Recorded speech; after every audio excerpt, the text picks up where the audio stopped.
तर नमस्कार माझ्या मित्रांनो, माझ्या चेहऱ्यावरती दिसली स्माईल तुम्हाला आवडत असेल, कारण का मी खूप खुश आहे. कारण का मी कंप्लीट 15 वर्षानंतर आलेलो आहे दीक्षाभूमी नागपूरला. आणि नागपूरमध्ये आल्यानंतर एक एनर्जीच भेटते कारण का डॉक्टर बाबासाहेब आंबेडकरांनी इथं पण सोबत घेऊन दीक्षा घेतली होती धम्माची, आणि त्या पवित्र स्थानी मी आलेलो आहे. आज नागपूरमध्ये मी आलो होतो तेव्हा भरपूर काही चेंज झालं इकडं. पहिलं ते सायकली वगैरे, आताच्या म्हणजे हे बघून, विकास बघून खूप बरं वाटतंय. आणि दीक्षाभूमी म्हणून बघून तर माझ्या अंगात ताकद झाली. पुढे अजून तुम्हाला व्हिडिओ दाखवतो.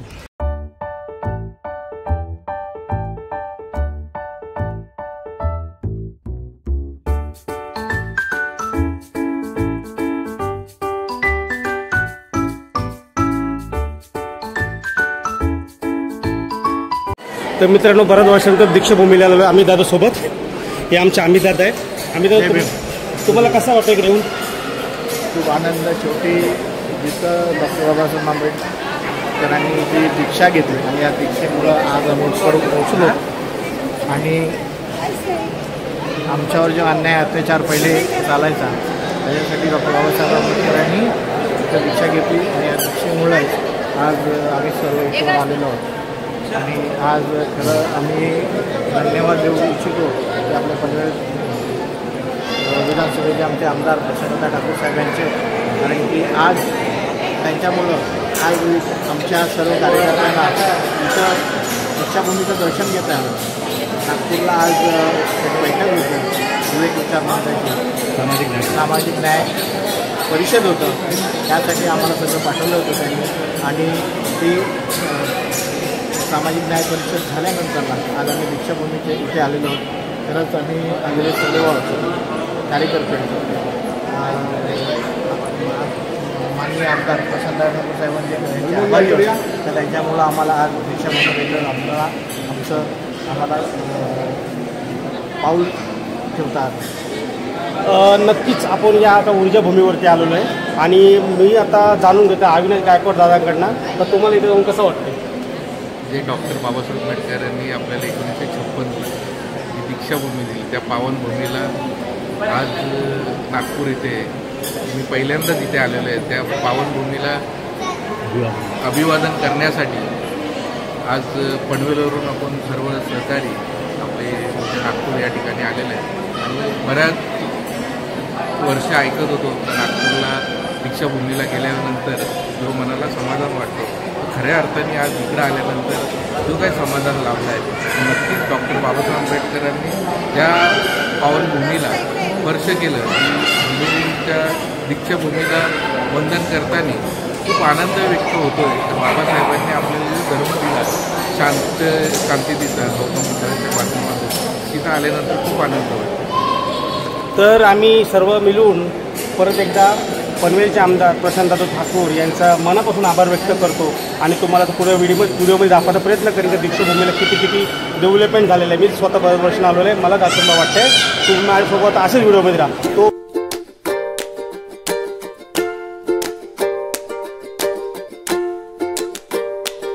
मित्रांनो, तुम्ही कधी विचार केला आहे का डॉक्टर बाबासाहेब आंबेडकर यांनी बुद्ध धर्मच का स्वीकारला, इतर धर्मात का नाही गेले?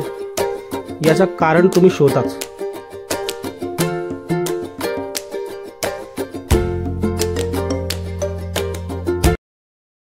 तर मित्रांनो बघा, आपल्या यूट्यूबचा एक चांगला सबस्क्राईबर भेटला आपल्याला.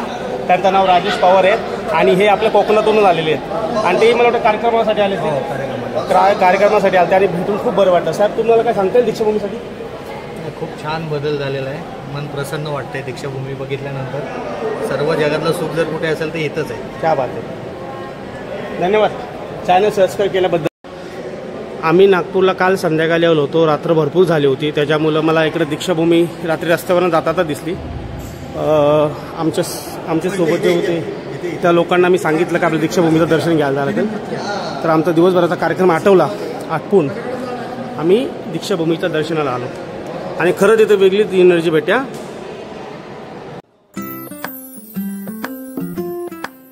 दीक्षाभूमी नागपूर शहरातील एक महत्त्वाचे ऐतिहासिक आणि धार्मिक स्थळ आहे, 14 ऑक्टोबर 1956 रोजी डॉक्टर बाबासाहेब आंबेडकर यांनी आपल्या सुमारे 4 लाख अनुयायांसह येथे बौद्ध धर्माची दीक्षा घेतली.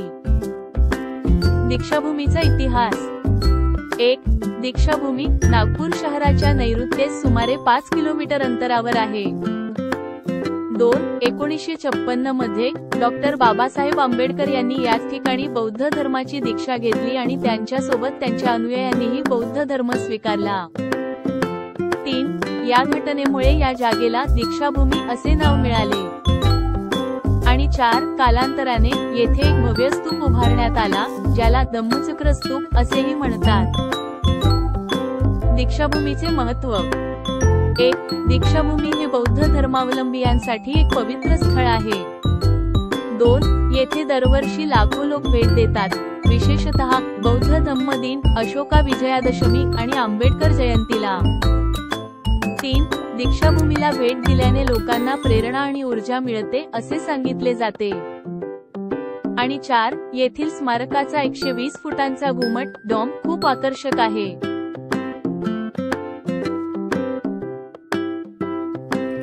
मित्रांनो, दीक्षाभूमीमध्ये जे बाबासाहेबांचे जुने फोटो आणि त्याच्या खाली लिहिलेले त्यांचे ज्या काळामध्ये जे झालेले कार्य आहे ते वाचून त्या गोष्टीला अनुभवता येतोय का त्यावेळेला बाबासाहेबांच्या जीवनामध्ये किती मोठा संघर्ष होता आणि त्या संघर्षातून स्वतःहून कसे शिक्षणाच्या बळावरती स्वतःला घडवलं आणि समाजालाही घडवलं याचा एक खरंच उदाहरण दिसतो तिथे.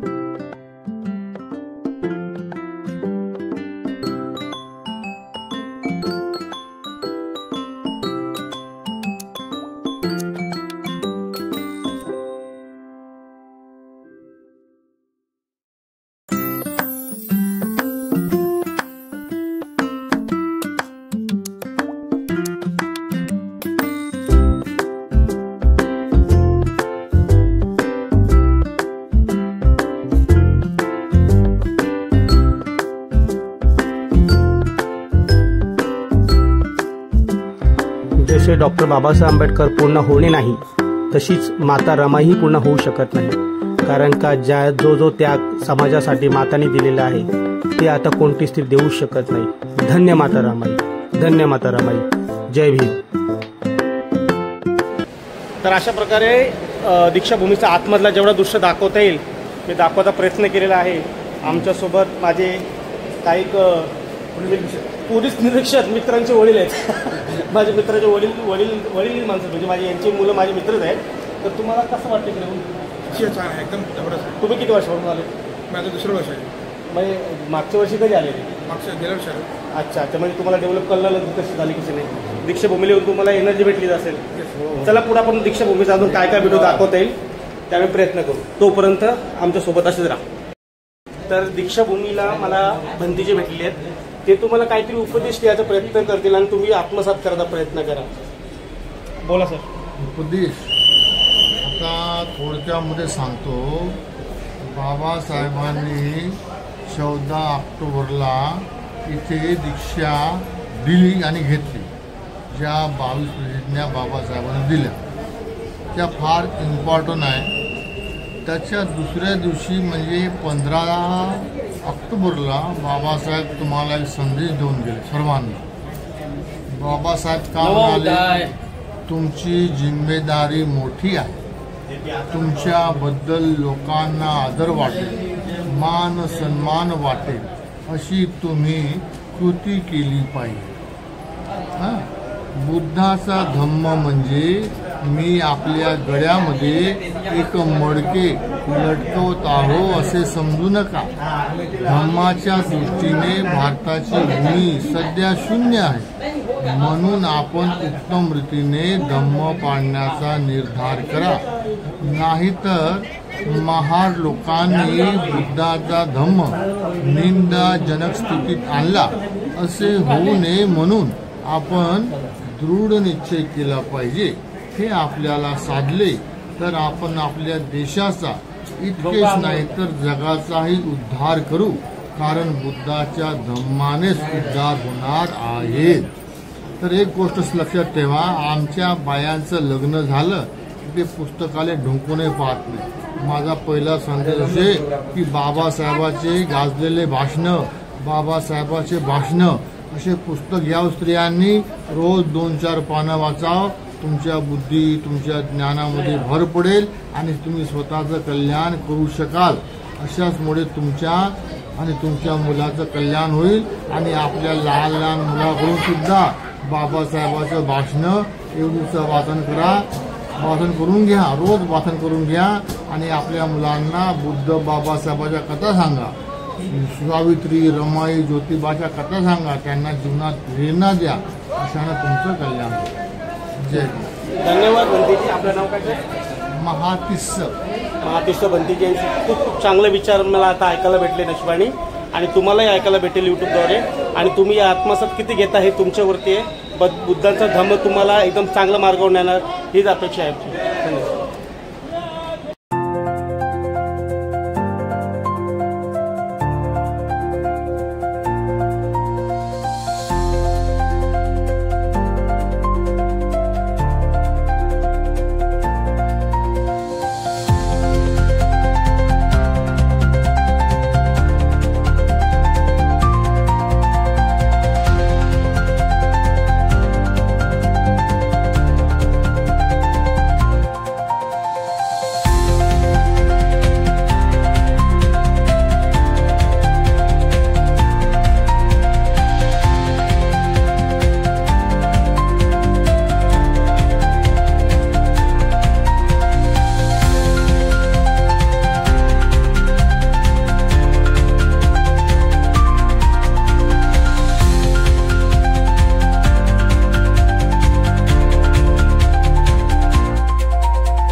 डॉक्टर बाबासाहेब आंबेडकरांचा, डॉक्टर बाबासाहेब आंबेडकरांचा, तथागत गौतम बुद्धांचा, तथागत गौतम बुद्धांचा.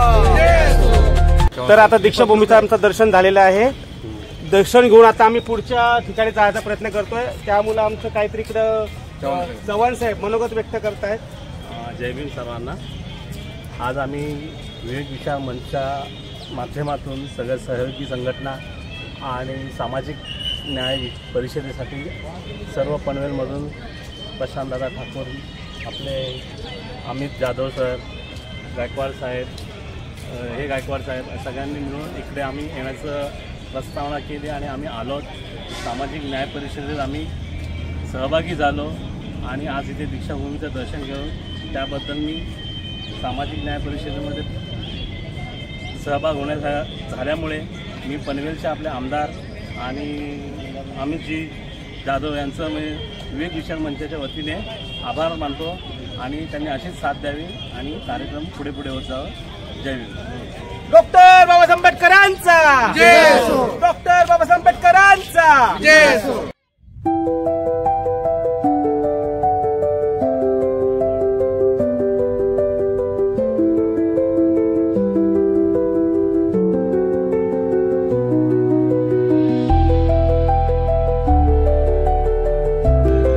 पुढं बघू अजून कुठं काय फिरता येते, काय काय दाखवता येते. नागपूरमध्ये बऱ्याच वर्षानंतर आलो मी. नागपूरमध्ये काय काय दाखवता यायचा प्रयत्न करतो मी. माझ्यासोबत चांगले मित्र आहेत माझे आणि माझ्या मित्रांचे वडील आहेत. तर बघू खूप एन्जॉय आहे त्यांच्यासोबत.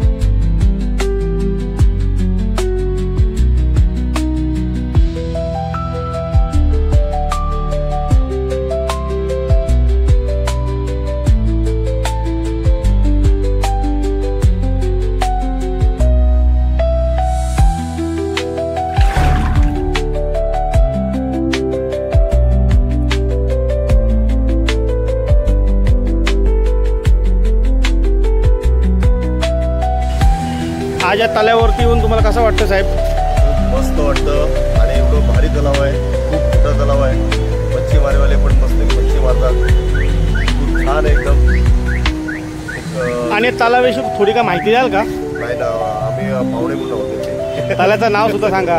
हा, तलावाचं नाव आहे फुटाळ तलाव. हा नागपूरमधला फेमस तलाव आहे. कारण दिसत आहे, कारण सुंदर तर दिसत तेवढी. आणि मित्रांनो चारी बाजूला आहेत ना या लोकांशी बसली दहीपुरीची गाडी दिसते. आता तिकडचं एकदम लांबचं दृश्य दाखवतो तुम्हाला झूम करून. हे बघा, हे पब्लिक. आणि मध्ये मोठं कारण जे होतं ते बंद झालं असं वाटतं ते. मित्रांनो मला आता नागपूरमध्ये मला अजून एक मित्र भेटलाय, मंथन पाटील. मित्रांनी मला बघितलं मी व्हिडिओ काढताना. मित्र विचारला का तुम्ही युट्यूब बनवता का, तर मी बोललो हो. माझं लगेच चॅनल त्यांनी सर्च केला आणि लगेच त्यांनी सबस्क्राईब केला. आता नागपूरच्या तलावाविषयी मला एवढी माहिती नाही, तर मित्राकडनं विचारा. मला सांगशील मित्र काय तलावाची काय थोडीफार माहिती म्हणून. ते फार मुलं आणि मुली आता कपल लोकच जास्त येतात इथे. ओके. आणि तिकडे हेलिकॉप्टर आहे.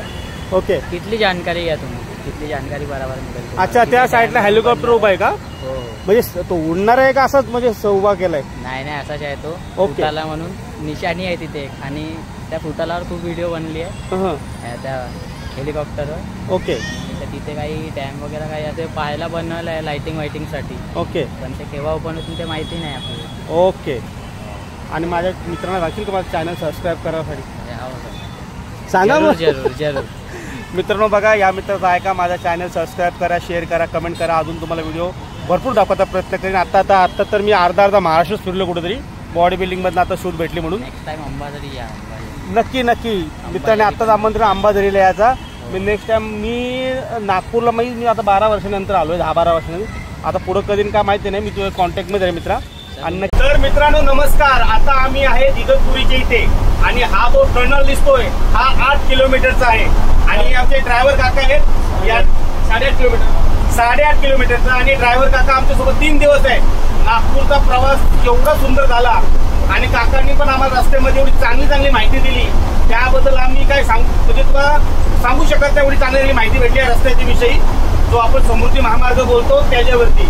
आणि आज खरंच मी नागपूरला जाऊन येऊन काही मला त्रास झालेला नाहीये, कारण काकाने गाडी तशी चालवली आहे.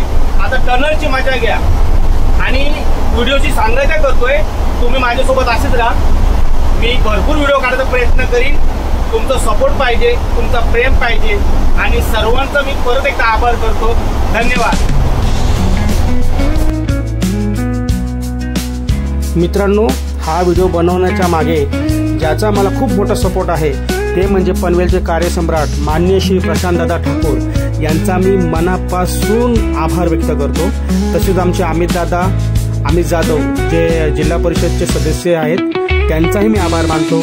अविनाश गायकवाड यांचाही मी आभार मानतो. आप्पा गायकवाड यांचाही मी आभार मानतो. आणि माझे सर्व तिथे मित्र जे होते, जे माझ्यासोबत 3-4 दिवस होते, त्यांचाही मी आभार व्यक्त करतो. धन्यवाद. मित्रांनो व्हिडिओ कसा वाटला हे नक्की कमेंट करून सांगा. आणि माझ्या चॅनलला सबस्क्राईब करा, शेअर करा, लाईक करा, कमेंट करा. आणि कोणाला जर अशी चांगली माहिती अजून पाहिजे असेल किंवा कुठला विषय असेल तर मला नक्कीच कमेंटमध्ये सांगा. मी त्याच्यावरती व्हिडिओ बनवायचा प्रयत्न करेन. धन्यवाद.